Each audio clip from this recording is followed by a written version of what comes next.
Hola, muy buenas noches y tardes, ya es bien tarde, los saludamos desde Yamique, la crisis climática y hoy estamos muy contentos porque vamos a tocar un tema y justo mi profe se vino hoy hasta la sala de mi casa, mi profe Rigaud Zanabria Marín y hoy estaremos hablando de un tema muy especial y mientras Magda se conecta, quiero contarles que estos espacios han empezado a crecer y pues estamos muy contentos. Conversación, estos espacios para transformar sociedad y para hablar de forma muy tranquila y sin tanta presión, profe, de lo que es la crisis climática. Y resulta y pasa que, bueno, ya acaba de llegar Magda y Hola, Magda ya estamos aquí con el profe y él ahorita va a proceder a presentarse y qué alegría que tenemos al profe hoy aquí, que sacó tiempo de sus clases para venirnos a acompañar a hablar un poquito de estos temas que desde Yami que estamos empezando a transformar para que sea más fácil de consumir por los boyacenses. Charlitas Climáticas es un espacio que nació con ese objetivo de dejar de hecho más preguntas que respuestas, porque la crisis climática es un tema todavía difícil no solo para nosotros, sino para la comunidad en general. Nosotros que estamos en medio de la investigación periodística nos cuesta este proceso. Y, profe, queremos que te presentes, que nos hables un poquito de quién eres, qué haces y por qué hoy estás invitada a Charlitas Climáticas. Bueno, buenas tardes a toda la audiencia de Charlitas Climáticas. Un saludo para Magda, para Daniela y bueno, gracias Luis por esta invitación. No, pues yo soy Rigaud Sanabria Marín, ingeniero de sistemas con estudios de especialización en planeación y gestión del desarrollo territorial, maestría y doctorado en geografía. De hecho, los temas ambientales y climáticos desde una perspectiva geográfica siempre me han llamado la atención. Mi tesis doctoral la trabajé sobre hidroclimatología y no me pareció muy interesante esta actividad que están haciendo y esta introducción que tú haces la comparto porque es cierto, esto del clima no solo a la gente en común, a los periodistas, a los investigadores, le genera cada vez más preguntas. Es a todos que entre tal vez uno más se acerca a los temas, lo que está relacionado con la crisis climática, pues más inquietudes surgen y nos damos cuenta que hay mucho por trabajar y conocer. Entonces, muchas gracias nuevamente por la invitación. Recordarles a todas y a todos que el espacio de preguntas está abierto desde que iniciamos el live y pueden dejarnos preguntas en la parte de los comentarios o en la parte inferior del live hay un globito con signo de pregunta donde ustedes pueden dejar sus preguntas. Nosotros hemos preparado algunas y el vecino está pasando con las mantecadas, pero hemos preparado algunas preguntas y me gustaría que Magda, que estuvo haciendo un poquito más de investigación sobre lo que está haciendo el profe, nos contara y nos dejara esas preguntas con las que empezamos estas charlitas de hoy.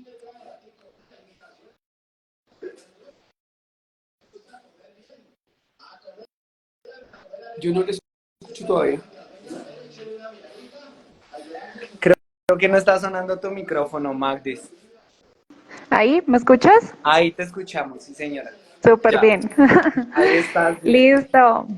Muchas gracias, profe, por acompañarnos en este espacio de charlitas. Muchas gracias a todas las personas que se han ido conectando. Por ahí saludamos a Jesús, a Javier, a Mafe. Por ahí he visto algunas personas conocidas y qué alegría tenerles en este espacio para que conversemos un ratito sobre el trabajo que el profe ha venido realizando. Entonces, pues justamente algo de lo que digamos es que muchas de las investigaciones que su merced pues ha realizado y acompañado como trabajos de grado y demás, tienen que ver con mirar qué cambios se están generando en nuestro entorno, pues debido a cambios en el clima.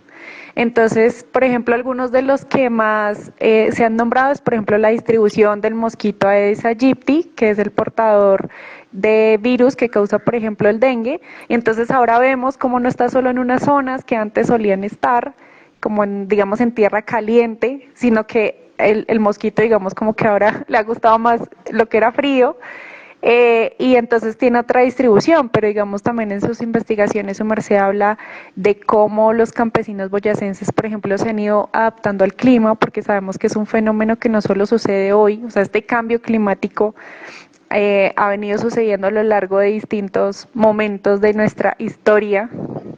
Y quería preguntarle, profe, su merced, a raíz de todas estas investigaciones, ¿cuáles cree que son las principales manifestaciones del cambio climático en Boyacá o en los territorios donde su merced pues ha estado estudiando estos temas?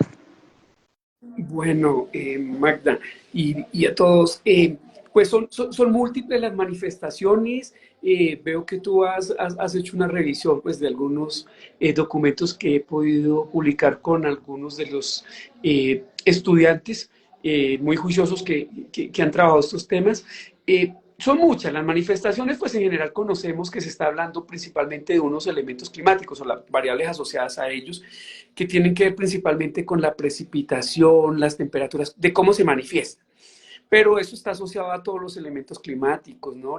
Tiene que ver entonces con la nubosidad, el brillo solar, la humedad relativa, los vientos. Entonces, siempre que haya cambios en alguna variable climática, estamos hablando de cambios climáticos, y si son a largos plazos estamos hablando de cambio climático específicamente, y se habla de que esto pues genera afectaciones. Siempre ha existido. Si me preguntas en cuanto a principales afectaciones, tú haces una introducción que tiene que ver con los vectores, el mosquito Aedes aegypti, por ejemplo, y cómo ha cambiado, digámoslo, el ambiente, el medio en el que se puede desarrollar y propagar pues los diferentes vectores que nos generan problemas o enfermedades. Entonces, sí, claro, las manifestaciones son múltiples en la salud, lógicamente a través de principalmente de vectores, pero también cuando se ve afectada la disponibilidad del agua, que termina afectando la calidad del agua al disminuirse la cantidad, pues termina afectando la salud de ciertas comunidades que no están preparadas. Fíjate lo que estaba pasando en un municipio como Bogotá, ¿no? Que se llegó al racionamiento, y eso puede tener después consecuencias. Entonces también hay afectaciones económicas que están todas ligadas, digámoslo, a cómo se está manifestando. Principalmente, digámoslo, nos afecta en más corto tiempo con esa variación de precipitaciones, pero el hecho de que las temperaturas cambien a largo plazo, la afectación también es fuerte. Entonces, digamos lo que se ve en la naturaleza, todo está conectado, y nosotros nos servimos de la naturaleza a través de lo que llamamos los servicios ecosistémicos. Entonces, las diferentes actividades, el hábitat de vida, cuando cambian los climas, pues hasta la forma de vestir, de pronto las costumbres se ven afectadas a largo plazo, la producción, qué es lo que podemos producir, en qué cantidades, en qué condiciones se ve afectado, y habrá que adaptarnos a largo plazo a estas situaciones de cambios en el clima. También la recreación, ¿no? Va el ocio, cuando salimos al paisaje, si se va a ver afectado el paisaje, todo está como ligado, ¿no? Entonces, con esta crisis climática que se está hablando y que se le está poniendo atención hoy en día, hay un cúmulo de interrelaciones. Nosotros dividimos y a veces nos especializamos, y ahí está la importancia del tema que ustedes han planteado, de ese conocimiento científico y el tradicional, porque debemos de tomar los dos. Quienes están en el territorio son los que ven directamente, son observadores, y sabemos que la observación es parte de la investigación. Entonces, y tienen una forma, un interés y una forma de interactuar con esos cambios. Entonces, tienen un conocimiento muy valioso, muy similar en algunos aspectos, que coincide, complementario en otros, y en algunos diferentes, que hay donde nos genera nuevamente preguntas, dónde está un poco más cerca a la realidad, qué es lo que es más diciente. Entonces las comunidades ahí tienen un valor muy importante que aportar con su conocimiento, sobre todo, digámoslo, aquellos que tienen interés, y ese interés se ve, por ejemplo, me parece un tema importante. El científico tiene el interés de conocer, de entender y dar a divulgarlo a la comunidad científica, ojalá a la comunidad en general. Bueno, algunos eso da prestigio, da la satisfacción de generar conocimiento y dar un aporte, pero el objetivo es que llegue para la toma de decisiones, ¿no? Y ahí es donde viene de pronto la importancia también del interés que tiene el habitante común y sobre todo el campesino. El campesino tiene un interés muy importante y genera un conocimiento muy clave por eso. Esto es parte de lo que trabajaba el doctor Pedro Simón Lamprea, que yo tuve, pues digámoslo, el privilegio de dirigir, él siendo un científico con cálculos matemáticos, modelación, la estadística del cambio climático, incluso ha trabajado para proyectos importantes de los informes de cambio climático. Y cuando empezamos a trabajar en su tesis, él se empezó a dar cuenta que el campesino podía entender mejor algunos elementos del cambio climático y las afectaciones, por lo menos el tema de él era con la erupción pluvial, y el campesino, el suelo es muy importante. Entonces, ¿cómo va habiendo pérdida de suelo? ¿Cómo puede perderse pronto totalmente suelo debido a esos cambios que se están dando? Entonces, él está observando cuando un campesino lleva varios años, está viendo cómo se ve afectado y su interés es para producir mejor, para adaptarse, ver qué puede hacer para evitar que se vea afectado en su suelo y termina generando un conocimiento que a veces, como estos temas son tan complejos, hay tantas variables, tantos elementos que terminan influyendo, a veces se entiende mejor por esa observación de, digámoslo, la persona que está allí con su interés de producirnos la alimentación, el caso de la papa, que lo hemos trabajado también con Jenny Patricia Sierra, y ver cómo el cambio climático afecta a la producción de papa en Boyacá. Entonces, están tomando medidas y sus observaciones a largo plazo son muy valiosas. Entonces, hay que hacer una confluencia de esos, digamos, los dos conocimientos totalmente complementarios. Quiero saludar en este momento, hacer un paréntesis, porque el profe para la clase de hoy les envió el link a sus estudiantes para que se conectaran y quiero, digamos, como aprovechar, quiero contarles que en nuestra primera charlita tratamos de diferenciar esos dos conceptos. Una cosa es el cambio climático, que es un proceso natural por el que tiene que pasar la Tierra para el flujo de energías y que se mantengan los flujos de energía de forma correcta. Y otra cosa es la crisis climática, resultado de los comportamientos que hemos tenido los seres humanos y hemos aumentado el cambio climático debido a la forma en la que consumimos.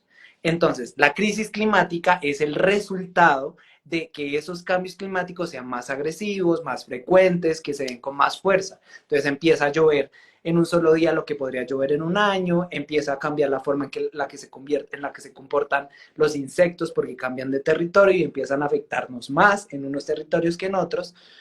Y hay muchas otras variables, como el profe lo decía, económicas, sociales. Hace poquito, si ustedes se dieron cuenta, las personas que están en las costas del país se están viendo afectadas. Profe, hablemos un poquito de cómo ese conocimiento de los campesinos y campesinas con los que ustedes han trabajado, les ha funcionado para darle más forma a este conocimiento científico que ustedes han empezado a formular. ¿Y por qué hablar con el campesino la campesina es tan fundamental para empezar a tomar decisiones en estos procesos científicos? Sí, es fundamental, porque primero te voy a hacer un contexto de cómo se empieza a llegar a averiguar con las poblaciones qué conocimiento tienen de estos temas ambientales en general. Entonces, primero se dice, no, es que es importante capacitarse a la población para que tomen medidas adecuadas, como si ellos no conocieran nada. Entonces empiezan unas investigaciones, digamos, en un inicio de solo la percepción. Usted que sabe el cambio climático, usted entiende las temperaturas que sabe de eso, tal, como para ver qué es necesario capacitarlos para que entiendan un poco mejor e incluso orientarles medidas. Pero después, al hacer estos ejercicios, se empiezan a encontrar que no solo ellos tienen un conocimiento que coincide con el conocimiento científico sin necesidad de hacer esa cantidad de cálculos matemáticos, no en todo, pero sí en una gran medida, sino que además tienen una comprensión que a veces permite ver cosas que no nos muestran los datos, y es de su observación allí en el terreno. Sí. Y los datos a veces estas no las muestran, incluso, sobre todo en nuestro país, de pronto no tenemos el suficiente número, por ejemplo, de estaciones, de imágenes de satélites, de porque teniendo los datos, pues se corren modelos, ya digamos los científicos miramos a nivel de estadístico, a nivel de modelación, y no es suficiente. Ahora, mirar la calidad de los datos.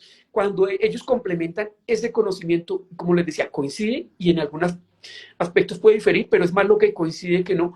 Y empiezan también a explicar qué hacen ellos, porque ellos, como les dije, ellos tienen un interés. Ellos se ven afectados cuando su suelo se afecta, se ven afectados cuando por cambios del clima la planta se empieza a marchitar o ya no genera el mismo rendimiento. Entonces ellos toman medidas, ellos entienden y dicen, ¿qué le falta? Le falta más agua, entonces hay que echar más agua. Entonces ellos están probando medidas para adaptar o hay que en determinados tiempos hay que regular, no sé, proveerles, ¿cómo le proveemos nutrientes? Desafortunadamente, algunas medidas pues de pronto van, digámoslo, algo más práctico porque están con un énfasis más económico, que es viable y nosotros necesitamos, o es valorado, ¿no? Nosotros necesitamos esos alimentos, pero pronto se exceden en agroquímicos. Entonces, bueno, ya el suelo no me genera el mismo rendimiento para la producción, entonces yo para estas deficiencias que tiene de nutrientes tengo que implementar, aumentar los agroquímicos, y eso termina a veces dando a favor porque logran sopesar. Incluso en el proyecto de Jerry, nosotros, la hipótesis que era que el cambio climático afecta la producción de papa en la zona papera de Boyacá. Y nos encontramos con que no se puede decir como tal, no se puede verificar la hipótesis, sino en algunos sectores, en otros es lo contrario, y en otros simplemente no se evidencia con los modelos o con los cálculos que el cambio climático afecte la producción. ¿Y esto a qué se debe? Entonces, dice uno, bueno, se rechaza parcialmente la hipótesis. No aplica en todo el territorio, como uno hubiera esperado. Se debe a que precisamente el campesino tiene la capacidad de adaptarse y de ver, bueno, la planta para producir tiene estas deficiencias, entonces hago eso. Entonces empiezan a jugar otros factores como es precisamente el suministro de agua, cambios en la forma o técnicas agrícolas y sobre todo en el manejo con agroquímicos para compensar ciertas deficiencias que se puede ver afectado. Si tiene, por ejemplo, aumenta un poco la temperatura, entonces seguramente va a requerir más agua. Ahora tendríamos que mirar esas estrategias que, eso también es lo interesante, muchas veces el campesino conoce de las mejores estrategias, que sea por observación, por experimentación, lo ha logrado, pero a veces hay que como darle de parte de la sociedad en general y sobre todo de los gobiernos un mayor estímulo. Es decir, claro, sí, lo más rápido es vamos a producir con más agroquímicos, pero si el gobierno dice, bueno, le cuesta más usar otras técnicas y va a producir,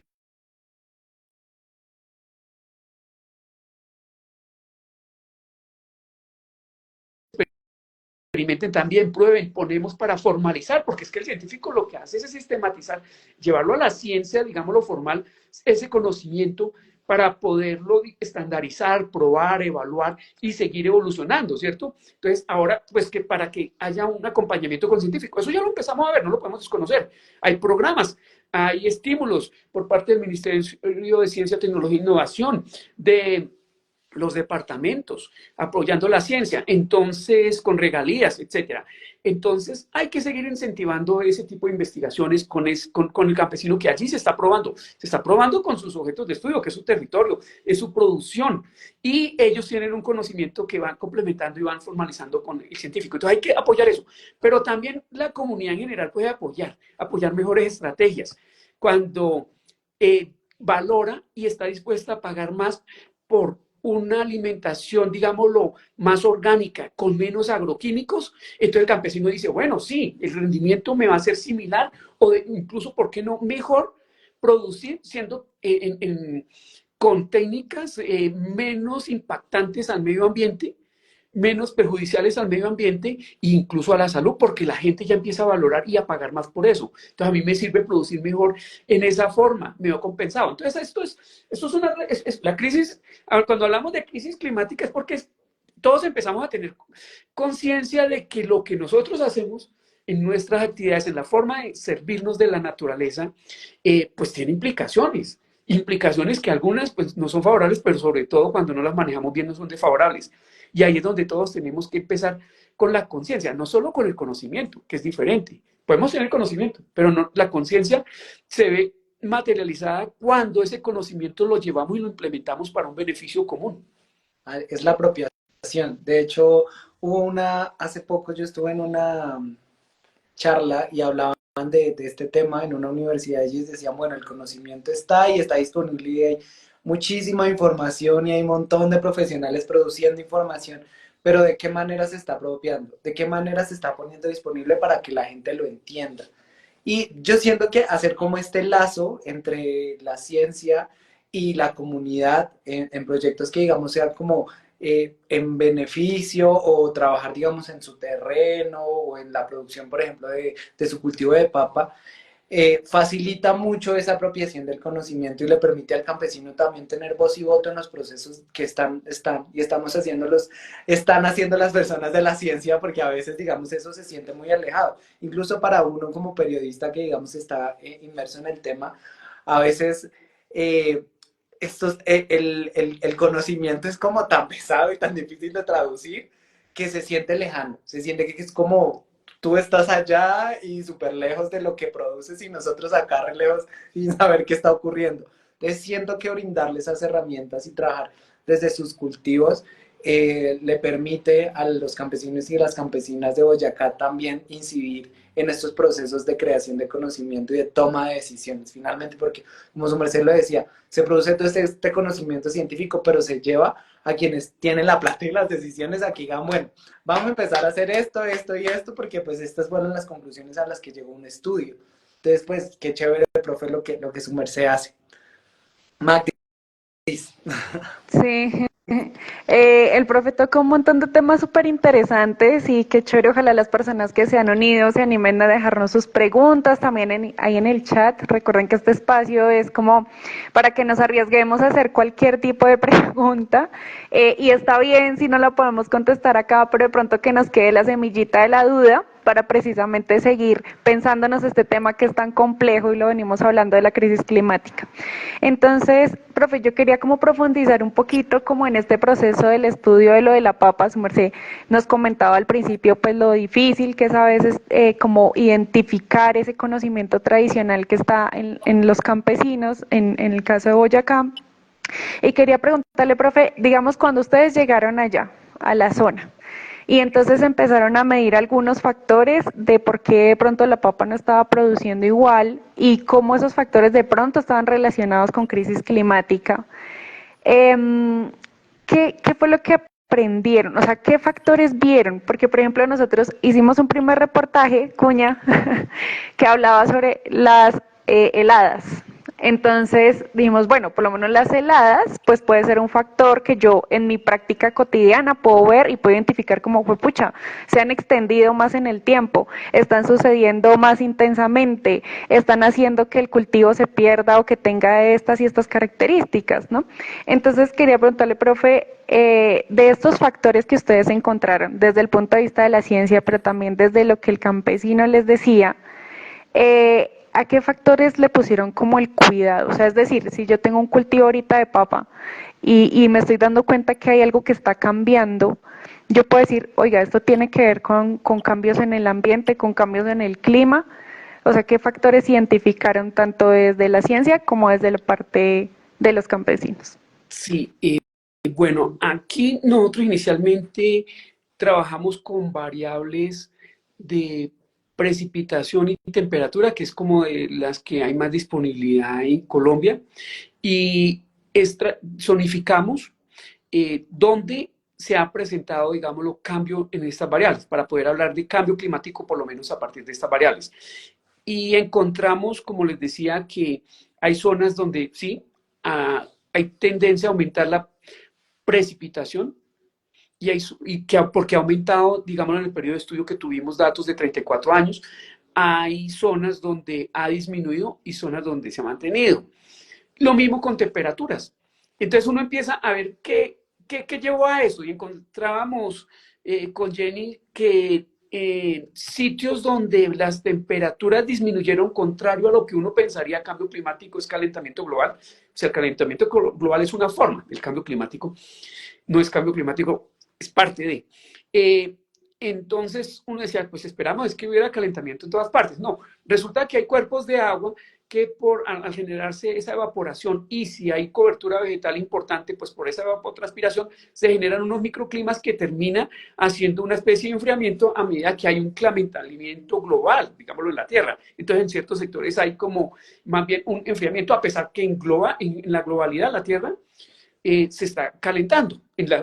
Puede que sea más por la influencia natural que antrópica, pero es lo que está pasando. Entonces nosotros mirábamos contra el rendimiento de los cultivos, contra la producción de papa en los municipios paperos, digámoslo, de Boyacá, y para ver si había una relación directa, entonces si la producción en ese periodo también aumentó y corresponde a un aumento de las temperaturas, o si disminuyó y corresponde a un aumento de las temperaturas. ¿Cuál es la relación que hay ahí? Y encontramos que no se puede evidenciar directamente. ¿Por qué? Porque hay muchos factores que juegan. Y entre esos factores que juegan es la adaptación que va haciendo el campesino con su conocimiento. Ve que el rendimiento este año no me está dando igual porque, no sé, hay más temperatura mínima, pero puede que ellos, sin tener esa conciencia de los cambios pequeños, lo van viendo. Entonces, ¿qué debo de proveer? Y aquí, más bien como estrategias, es importante si vemos que en una zona se están presentando calentamiento, pues por esto de la agricultura ecológica, la agroecología, es muy importante y el campesino ya conoce incluso cómo recuperar suelos, que a partir de la ciencia, por lo menos yo soy docente en la UPTC y sé de muchos proyectos que se trabajan para biorremediación de suelos, para reforestación, y estos proyectos dan mejores resultados cuando se trabaja con la comunidad, porque ellos saben de las especies nativas, digámoslo, que mejor, digámoslo, ayudan a recuperar suelo, de las especies que mejor dan en menos tiempo de pronto sombrío. Y entonces ya sabemos la importancia de los árboles. La importancia de los árboles no solo es porque nos generan oxígeno a partir y captan gas carbónico, sino que además, digámoslo, un bosque o ojalá una selva, una buena diversidad, empieza a generar microclimas por la evapotranspiración, son absorbentes, cumplen un poco el papel de los páramos que todos tenemos un poco de idea de que absorbe el agua, la retiene, sirve de esponja, luego la va sacando para los periodos de escasez, o sea, sirve de regulador. Ese papel lo cumple realmente la vegetación en general, ¿cierto? Una mayor medida que otros, y el campesino conoce de eso. Él conoce de las especies que mejor se adaptan a su territorio, que mejor presentan estos servicios, o son múltiples, además del sombrío, el oxígeno. Y, y entonces esos son los apoyos que se requieren. Lógico, ustedes conocen, yo veo que ustedes son muy documentados, sé que Luis es pues también ingeniero ambiental, además de periodista, y eso es lo importante, porque ustedes ayudan a canalizar el conocimiento y la forma de divulgarlo para que tanto los gobiernos, la comunidad, el campesino y los científicos pues interactuemos buscando un beneficio común. Entonces, son muchos los factores en cuanto a tu pregunta y qué es lo que hay que rescatar de ese conocimiento de los campesinos apoyado con el conocimiento científico más para sistematizar y organizar y poder hacer transferible de pronto a otras zonas y poder comparar, que es un poco, digámoslo, de lo que aporta además la ciencia a ese conocimiento. Miren que, profe, que nos acaba de llegar una pregunta. Jesús Arley 21 y él dice: hola hija, mi nombre es Jesús Pirachicán y quisiera saber qué conocimientos ancestrales tienen los campesinos sobre el clima y cómo estos pueden ser útiles para mitigar los efectos del cambio climático. No sé, profe, si de pronto en estos procesos de investigación, de hecho en la primera charlita, Carlos nos hablaba de que los campesinos tenían un conocimiento ancestral de las cabañuelas, que evaluaban los primeros días del mes, y bueno, ahí había un proceso para relacionarlo con el comportamiento del clima. No sé si en estos procesos de investigación que su merced ha adelantado, de pronto, con las personas que ha hablado y los campesinos y campesinas que ha podido conversar, si este conocimiento ancestral de sus abuelos lo ha visto aplicado de alguna manera. No sé, de pronto dice, pongo el dedo en el aire y yo sé que ya hoy no tengo que sembrar, o este mes. No sé, hay muchos conocimientos ancestrales que uno no tiene y ellos sí, no sé si haya pasado. Sí, esto, eso se encuentra, esto de las cabañuelas en el calendario, este folletico Bristol que sacaban a principio de año y para los campesinos hace unos años era muy importante porque coincidía mucho. Curiosamente, pero pues como en la manifestación, digámoslo, del clima en los primeros días de enero, sí, se veía reflejado a través de los meses. De pronto, en un tiempo, y eso lo tenía claro el campesino por observación, es que el conocimiento ancestral es clave, más yo diría tradicional porque se transfiere entre las generaciones. Cuando el campesino está cultivando, le está contando al hijo por qué hace las cosas, le está transfiriendo una cantidad de conocimiento a través del tiempo. Entonces, ese era un conocimiento que se tenía, que ellos lo tomaban a partir de este calendario, digámoslo, y les coincidía bastante, digámoslo, tal vez un periodo que había una cierta estabilidad. Son muchos los factores por qué ha cambiado un poco esa estabilidad últimamente. Antes era incluso más inestable el clima, era mucho más la variabilidad, hablemos así digámoslo, en épocas atrás, en el Holoceno, las afectaciones, por ejemplo, de evento del niño y la niña, que hace 10.000 años eran impactantemente fuertes. Pero bueno, ese conocimiento que ellos han transferido también se ve reflejado en que tenían más claro, sin necesidad de hacer un curso de climatología, sin necesidad, en cuál era los periodos. Para nosotros tenemos estaciones de húmedas o secas, estaciones de lluvia o menos lluvia, que las llamamos verano y las llamamos invierno.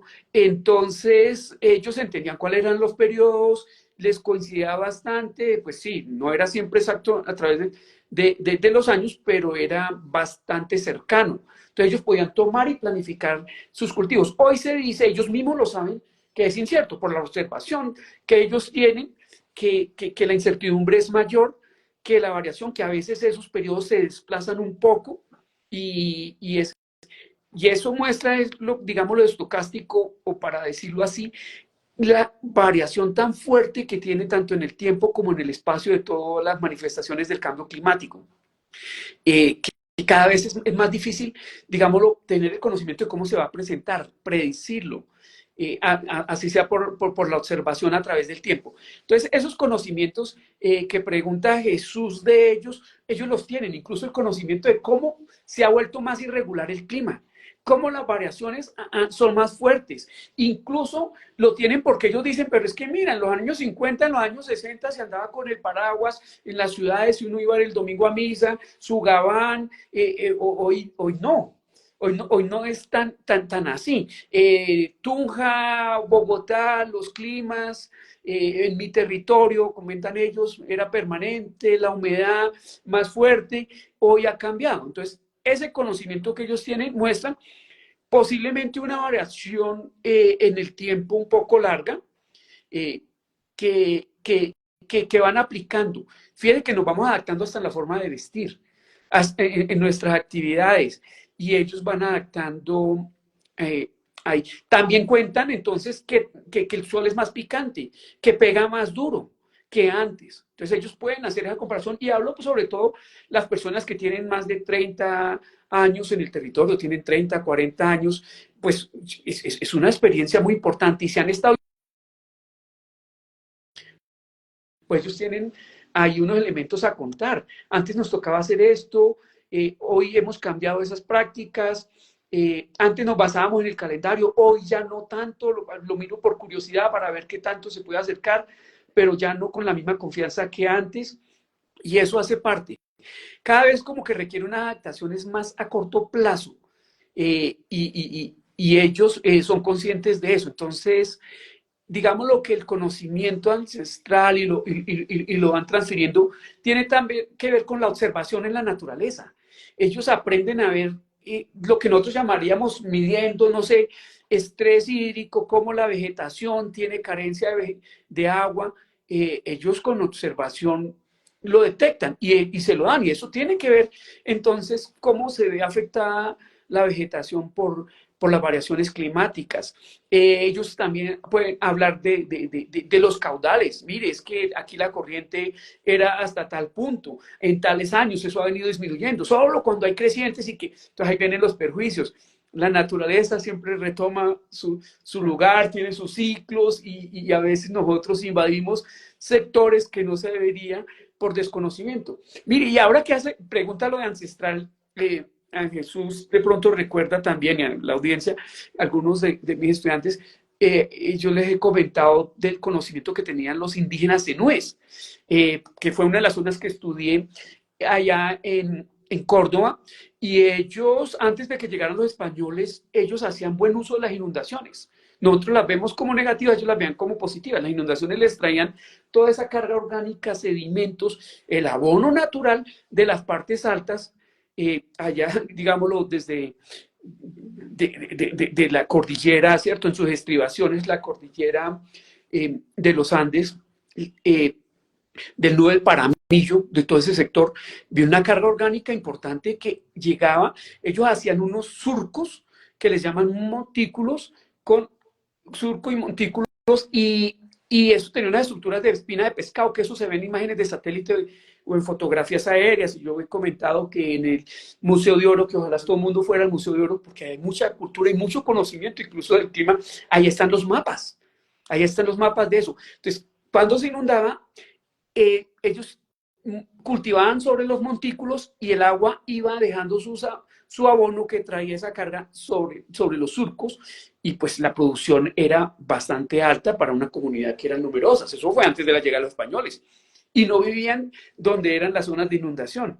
¿Qué pasa con nosotros los civilizados? No, los occidentales, pues así nos consideramos, no sé, que llegamos a vivir en las zonas donde se inunda y después nos quejamos porque la naturaleza es mala. Entonces a veces ese conocimiento, si se rescatara, es muy valioso para tomar mejores medidas, ¿no? Está bien, realicemos allí la producción, ciertas obras que no se vaya a tener tanta pérdida, ¿cierto? Estoy hablando de la forma de construir los puentes, la forma de las vías, y donde se va a evitar, pues, de evitar los riesgos. Entonces, por eso todo esto de la crisis está también asociada con zonas de riesgos. Y ese conocimiento tradicional sí se rescata. Pero además, si somos conscientes de él, conciencia de ese conocimiento tradicional que hay que tener, entonces lo empezamos a incluir en la toma de decisiones. ¿Por qué es conveniente o no? Entonces son muchas las formas del conocimiento tradicional y que hay que retomarlo y hay que valorarlo. Y lógico, pues someterlo a prueba y análisis, digámoslo, junto con el conocimiento científico, en qué medida nos está aportando. Wow. Ay, clarísimo que no hay que tomar decisiones porque sí, sino tomar decisiones informadas, y esa es una de las cosas que sabemos hacer aquí en el medio. Y antes de que Magdi siga con una pregunta, porque yo sé que la tiene, dentro de la explicación que nos diste, hubo una palabra que de pronto me gustaría que aclaráramos para las personas. Variabilidad climática. ¿Qué es variabilidad climática y por qué se diferencia de cambio y de crisis climática? Bueno, yo diría que la crisis climática, ese es un apelativo que le damos nosotros los hombres, porque nos vemos afectados. Okay. Entonces la crisis climática tiene que ver con el clima, entonces según cómo se manifiesta el clima, sea a través del cambio climático, la variabilidad climática o su comportamiento normal, nos afecta y nos genera crisis. Nos genera crisis en la producción económica, nos genera crisis en la salud, bueno, en fin, genera una afectación a los ecosistemas y eso lo llamamos crisis. La naturaleza ha funcionado en su forma, pero ahora nosotros damos un nombre, así como que empezamos a involucrar también cuando hay lo que tú hablas de los riesgos, ¿no? Se nos presenta mucho una crisis porque eso tiene que ver con cierta afectación climática. Entonces estamos en crisis. Si no hubieran riesgos, pues de pronto no estaríamos hablando tanto de esas crisis. De hecho, estamos hablando ahora de estos tornados que se están presentando y que van a ser fuertes, ya está predicho aquí en Estados Unidos y el Caribe, y entonces hay una crisis. Y eso está asociado con el clima, ¿no? Entonces eso es lo que nosotros le damos. Pero esto ha existido. Entonces, bueno, digámoslo, crisis es eso. Ahora, cambio climático tiene que ver con cómo se manifiesta el clima en largos periodos. Entonces, ambos, tanto el cambio como la variabilidad climática, estamos hablando de clima y lo caracterizamos con los mismos elementos, digámoslo, las mismas variables, que temperatura, precipitación, humedad, vientos, en su velocidad, en su dirección, pero la forma, digámoslo, de ver. Entonces, él tiene una manifestación a largo plazo. ¿sí? Y eso, digamos lo que es como la media del tiempo, el tiempo climático, el tiempo meteorológico. Entonces nosotros vemos cómo es el clima hoy, cómo es el clima mañana. Eso es tiempo, es a corto plazo. Y a largo plazo, entonces la media de todo eso lo llamamos clima. Entonces sabemos que Tunja es un clima frío, porque en promedio siempre en mucho tiempo hace frío, pero alguien puede venir a Tunja a las 2 de la tarde un día que le haga 22 grados centígrados. Yo voy a decir, ¿cómo me va a decir que frío? No, en el promedio a largo plazo, la media del día y de los meses y de los años, es frío, ¿sí? Tiene unas temperaturas bajas, que la media están por 12.8 según últimos datos del IDEAN, 8 grados centígrados. Entonces, cambio climático a largo plazo de la media de cómo se manifiesta el clima a través de sus variables. Variabilidad climática es a corto plazo. La variabilidad climática, como el cambio climático, pues es natural y tiene afectación de pronto por parte de las actividades de nosotros. Entonces, variabilidad climática hay a nivel diario. Es diferente la temperatura a las 5 de la mañana, ustedes hablaban de las heladas, se presentan normalmente de las 5 a las 6, 7 por mucho, a las 5 de la mañana que a las 2 de la tarde. Claro, a las 5 de la mañana, por ejemplo, en Tunja puede estar haciendo hasta 0 o 6 grados en condiciones normales, y a las 2 de la tarde hablaba de subir a 22, 20, 18, ¿sí? Pero a las 7 de la noche ya vuelve y baja. Eso es variabilidad, hay un cambio. Y estoy hablando de una. Pero igual las precipitaciones cambian, ¿no? Hay días que llueve, hay días que no llueve. Hay una variación. Entonces, en el corto tiempo, y se habla de menos de 10 años, mucho menos de 10 años, puede ser de 5 años para acá, principalmente de variabilidad climática, cuando uno ve el clima en cortos periodos de tiempo. Si es en largos periodos de tiempo, estamos hablando de cambio climático. Incluso en cambio climático hay algo interesante que nos encontramos con un artículo que tal vez nos publican en 2 meses, en una revista de geografía sobre cómo se manifiesta el cambio climático en la zona papera de Boyacá, y se encuentra uno con que algunas personas no aceptan que el cambio climático se pueda estudiar con menos de 30 años de datos, de comparación. Mientras que uno mira la definición de Naciones Unidas, la misma definición la retoma aquí la ley colombiana para el cambio climático, para la adaptación al cambio climático, acepta que sea en periodos decadales. O sea, lo mínimo que debo tener son 2 periodos de 10 años, o sea, 20 años. Lógicamente que si uno tiene datos y puede observar cómo ha sido el comportamiento en largo plazo del clima de 100 o más años, pues mucho mejor. Sabemos que cambio climático es la glaciación y las desglaciaciones. Eso es el gran cambio climático y eso no lo podemos desmentir, que siempre ha existido. Ahora, la variabilidad climática, volviendo a ella, siempre estoy haciendo es como el paralelo, espero no confundirlos, que ya va a cortos periodos. Entonces, de las variabilidades más hablaba de la diaria. O sea, dentro del día hay variación. En el año hay variación. Entonces, nosotros hablamos, por ejemplo, de temperaturas. Abril aguas 1000. Porque normalmente llueve en abril, mayo, en junio empieza a bajar un poquito. Luego sabemos que le costó a abril empezar a llover, ¿no? Que le costó, por eso hablamos de los desplazamientos, ¿cierto? De eso. Y que enero, febrero, incluso diciembre es menos las precipitaciones. Entonces dentro del año hay una variación que antes era más regular y que la manejaban muy bien los campesinos. Ahora no se ha cambiado totalmente, ¿sí? Pero ya no es tan regular como antes, es un poco más irregular, digamos. O sea, cambia un poquito en su intensidad y a veces se desplaza un poquito. Igual con las temperaturas, y otra de las variaciones variación climática que nosotros miramos con mucha atención, que se ha estado nombrando y se nombrará siempre en las noticias, los famosos eventos El Niño y la Niña. Que estamos saliendo de un evento El Niño, ya se está hablando de una niña, la niña, perdón. Se dice el niño, la niña. Entonces, esos son de las variabilidades climáticas, digamos, más extensas del tiempo, pero eso tienen duraciones de mínimo 3 meses para que sea considerado, de los máximos a 2 años, e incluso su frecuencia es irregular. Entonces, eso es variabilidad climática. Esa es más irregular, esa última que estoy hablando, el niño y la niña. Se puede presentar un evento el niño, seguido otro niño, la niña después, periodos normales, donde no hay esos cambios, dígalo, como más fuertes en cantidad de agua, en aumento de temperaturas. Entonces, hay unas condiciones normales que fluctúan dentro de un rango, que las consideramos normales, eso también es una percepción del hombre. y hay una valoración del hombre, y si supera unos ciertos valores, estamos hablando de que, uy, no, ya hay una variación, una variabilidad más fuerte y que es anormal. O sea, no estamos en el periodo normal, siendo que esto es natural. Entonces, la variabilidad es de corto tiempo, hablamos de pocos años, incluso de horas, de días, de meses, y el cambio climático tenemos que hablar de largos periodos anuales de tiempo.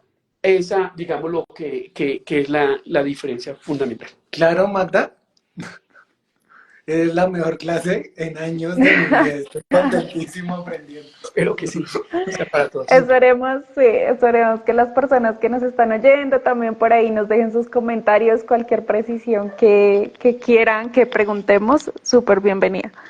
Profe, su merced nos ha hablado de algo muy interesante que yo creo que es un poquito desconocido para muchas de las personas que estamos aquí y es como este uso de imágenes satélites, de fotografías aéreas, de sistemas de información geográfica, bueno, de todo esto que su merced emplea en sus investigaciones. Entonces le quería preguntar, profe, un poquito como en qué consiste como estos métodos y de qué manera nos pueden ayudar para conocer el clima en nuestro departamento. Para conocer, sí. Sí, no, es una información importante, así como la de las estaciones, y que debe ser complementaria, pero desafortunadamente voy a empezar por decir algo cruel, nosotros no tenemos satélite, y eso ahorita lo explico un poco. Entonces, claro, en la fotografía aérea nosotros vemos las nubes. Si hay nubosidad, vemos que hay nubes. Ahí podríamos medir, por ejemplo, la nubosidad en un momento dado, porque la fotografía nos está mostrando un momento desde arriba, ¿cierto? Es una toma del territorio desde arriba. Si tuviéramos una secuencia grande de fotografías, podríamos ver entonces una variabilidad en ciertos tiempos a partir de ellos, ¿cierto? Si tuviéramos una secuencia de varios, digámoslo, con una cierta periodicidad de varios años, podríamos entender incluso a nivel climático la nubosidad como se nos presenta. ¿En qué periodos tenemos suficiente nubosidad? ¿En qué no? Lo mismo con las imágenes de satélite. Igual son imágenes y podemos ver, solo que además con fotografías ahora, el Instituto Geográfico Agustín Codazzi toma fotografías ya con las mismas características prácticamente de una imagen satelital, que podemos ver diferentes frecuencias, no solo el visible, está hablando un poco del visible, sino infrarrojo, el violeta, y esto con las fotografías y con las imágenes, solo que uno es tomado, digámoslo, más cerca a tierra y otro allá con los satélites. Cuando decía que no tenemos satélites, nosotros para estos estudios meteorológicos se apoya, sí, con las series de datos que tenemos en las estaciones, acá en Túnez, la UPTC, tenemos una estación climática, donde hay varios parámetros que se miden allí, pero además con las imágenes se podría complementar y sobre todo para meteorología, o sea, para alertas en corto tiempo, para entender cómo se está presentando el clima. Eso se usan imágenes de satélite también. Nosotros, ¿qué nos toca hacer? Coger la información que están dando los que sí tienen satélites. El IDEAN se apoya mucho en la información de la NOAA, ¿cierto? La Agencia Oceánico-Atmosférica de los Estados Unidos. Tiene las imágenes y por eso se le hace el seguimiento a los huracanes y se puede alertar con días, con algunos días a las poblaciones por donde va a pasar, porque vienen haciendo el seguimiento al huracán a través de imágenes. Entonces, uno podría hacer el seguimiento a cómo se está presentando la nubosidad para saber cómo está presentando el clima, poder valorar un poco más desde esa variable. Pero ya no solo es la nubosidad, ya se puede a través de imágenes detectar radiación solar, cuánto es la radiación que se recibió, cuánto es la radiación que se reflejó en el territorio. Entonces, igual para temperatura, ya se tienen mediciones, se pueden tomar mediciones con eso. Incluso a nivel de la vegetación, que eso es una manifestación del clima en cuanto a la disponibilidad de agua, del estrés hídrico de la vegetación, si está bien sana en cuanto a su disponibilidad de agua o si tiene una carencia, una necesidad de agua. Entonces, hay variables que se pueden seguir. Y cuando decía, desafortunadamente no tenemos satélite, Ecuador ya tiene satélite, la India hace rato tiene varios, por nombrar algunos países, no estoy diciendo Estados Unidos, Francia, que eso hace mucho tiempo, Rusia, China, ahí es donde está, eso cuesta, pero es que tener una información más acertada y lo que ustedes hacen, que es tratar de ver dónde está la información también, dónde está cierto conocimiento tradicional como científico que ayude realmente a la toma de decisiones, pues es tomar decisiones con información más confiable o con mayor incertidumbre. Y entonces tiene que ver con el costo de las decisiones. ¿cierto? El costo de los errores, el costo de evitar ciertos riesgos. Entonces, es importante. Ha habido hace muchos años, 2007, tal vez empecé yo a escuchar el proyecto de que Colombia tuviera su propio satélite, pero no se ha logrado desarrollar, se han tenido avances, ya se han unido algunas universidades con el gobierno, tiene su costo. Pero ahí viene la pregunta, y eso sería un tema mucho más largo, el costo de mejor información para la toma de decisiones, y eso está asociado a qué decisiones y qué afectan esas decisiones al territorio. Entonces, sí, las imágenes, como tú lo dices, nosotros la hemos trabajado sobre todo apoyándose con imágenes que incluso puede bajar en la web. Hay algunas que compra, el gobierno compra imágenes de cierta precisión y todo, y las pone a disposición de los investigadores, de las instituciones públicas, pero hay otras que se pueden bajar gratis en la web. Imagínense eso, cuando eso, generar una imagen, le ha costado mucha plata a quienes invirtieron en el satélite y los investigadores que hay detrás de eso, del mantenimiento de eso. Y con eso hemos podido ver, por ejemplo, transformación de ecosistemas. Y al ver uno cómo se transforman los ecosistemas, pues tiene que ver, hay que entender ahí cuál es, que no es fácil, un bosque altoandino, y lógicamente que hay elementos y hay cambios en el clima, pues seguramente en alguna medida inciden, porque son muchos factores, pero yo siempre considero que principalmente las actividades humanas. O sea, el cambio climático no deforestó la selva, fue el hombre el que la deforestó. Ahora, que eso está asociado y el cambio climático termina viéndose afectado, el cambio climático, pero el cambio climático que fue afectado termina afectando, claro, todo está interconectado en ambos sentidos, no es en un solo sentido, ¿no? Entonces, aquí es la responsabilidad, y mis estudiantes me han escuchado mucho, y yo digo, echemos la culpa al cambio climático, que no lo podemos echar a la cárcel. ¿Y por qué no miramos quién fue el que deforestó la selva? ¿Por qué no miramos quién fue el que tomó el caudal ilegalmente para cierta productividad y incluso no tenemos el caudal suficiente para los ecosistemas? O sea, el mínimo caudal, digámoslo, que se requiere aguas abajo y para surtir una fauna, una flora y productividad más abajo. Magdis, nos quedan 5 minutos y quiero robarme uno para saludar a Dani, a el Garzons, a no pude leer ese usuario, a Corpocuyos, a Mucha Manga Colombia, a JDP. Y quiero contarles que Dani también está haciendo contenido muy bacano, periodístico en su perfil, Daniela Lozano, para que vayan y le echen chisme. Magdis, la última pregunta, nos quedan 5 minutos. No estoy Sí. seguro si el live se acaba, o sea, no sé si corta, Ok, pero bueno, hagamos la pregunta. intentémoslo super flash. Es para cerrar justamente, pues porque nuestra charlita de hoy se llama conocimiento científico y tradicional frente a la crisis climática. Entonces yo le quería preguntar, profe, desde su experiencia como científico, y hablábamos ahorita como del aporte que deben hacer los gobiernos y demás para que esta relación entre ciencia y el conocimiento campesino se fortalezca más. Le quería preguntar, profe, su merced, ¿qué cree que debería cambiar? O sea, si su merced dijera, tengo la varita mágica y quiero hacer que esta relación entre campesinos y ciencia funcione más hoy, ¿qué haría?